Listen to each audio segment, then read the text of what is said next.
Now, I mentioned I was involved in an effort to save lives. I want to tell you about these little guys. Say hi to the prairie dog. There are 5 species of prairie dogs: black-tailed, white-tailed, Gunisons, Utah, and the Mexican prairie dogs. They are herbivorous and drink almost no water. They have strong teeth and paws, and that help them build their burrows that have multiple chambers with different functions.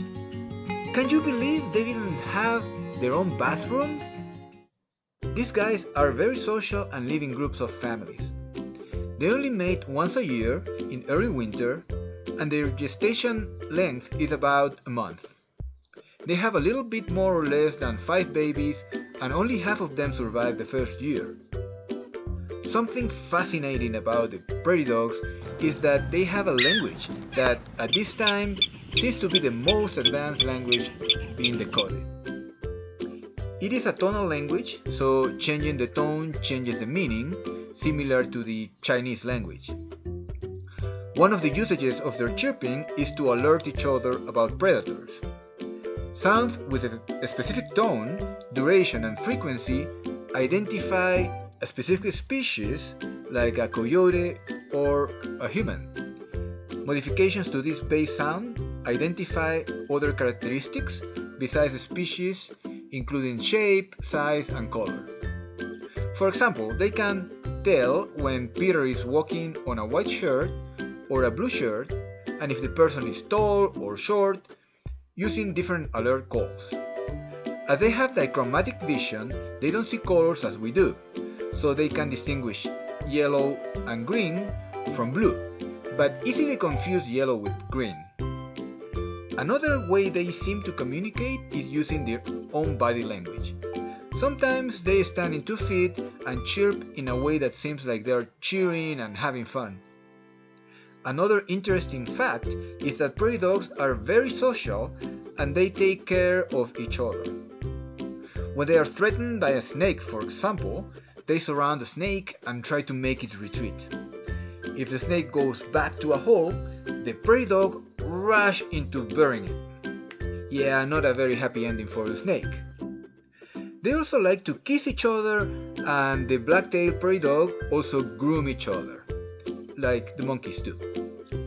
Prairie dogs can be kept as pets, but it is not legal to do so in some states in the United States.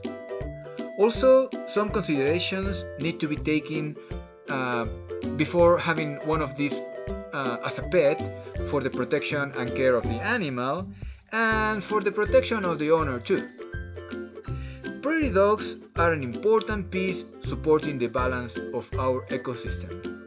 Their activities attract certain insects that feed a variety of birds. Their burrows also create shelter for jackrabbits, toads, rattlesnakes, and they themselves are also a food source for animals like coyotes, hawks, and black-footed ferrets. Studies show that they support more than 100 different species. Their burrows create food and shelter for other species and help the soil improve the flow of the water underground. Their selective clipping of the vegetation improves the diversity of the plants, which helps other herbivores. One sad thing about prairie dogs is that they are often poisoned or becoming target of recreational shooting. I believe there are reasons for killing animals in the world. It could be survival reasons, economical reasons, or other reasons. Sometimes it's justified, sometimes it's not. What I believe should stop, at least, is the unjustified killing and the killing that causes excessive pain to the animals when alternative exists. Something else to think about is that the most common killing methods are extremely poisoning, causing the animal to bleed to death in an agony that can take days. And the poison can also affect other animals and even humans in the area. Prairie dogs have also been affected by diseases brought by humans for what they don't have any effective natural defense. One of them is the plague, and according to information published by the Humane Society of the United States, um, the plague kills them within 78 hours. Quote, the loss of a prairie dog colony over the course of a few weeks, in absence of human control, strongly indicates the presence of the plague. If you see an active prairie dog colony, plague probably is not present in that colony. End of quote. So basically, seeing happy prairie dogs in the neighborhood seems to be good news.